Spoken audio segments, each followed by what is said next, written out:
L'encre a tout juste eu le temps de sécher sur sa lettre de démission, mais la course pour remplacer DSK à la tête du FMI a déjà commencé.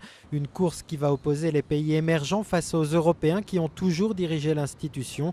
Des Européens qui évoquent ouvertement la candidature de Christine Lagarde, qui a dit clairement que le FMI devait rester dirigé par les Européens. Toute candidature, quelle qu'elle soit, elle devra émaner des Européens qui se rassemblent tous ensemble. En Angleterre, on parie déjà sur Christine Lagarde et son profil très américain, mais la ministre devra faire oublier qu'elle est française, comme Dominique Strauss-Kahn, et surtout de possibles démêlés judiciaires avec l'enquête dont elle pourrait faire l'objet dans l'affaire Tapie. Parmi les autres prétendants, on retrouve d'anciens ministres des Finances de Singapour, d'Afrique du Sud ou de Turquie, ou encore le Britannique Gordon Brown.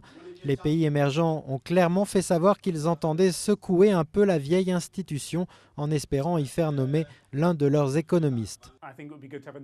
Je pense qu'il serait bon d'avoir un candidat non européen, parce que l'Europe, ou l'Occident en général, ne peut pas exiger d'une part que les grandes puissances émergentes prennent plus de responsabilités dans le système monétaire international, et d'autre part continue de monopoliser tous les postes.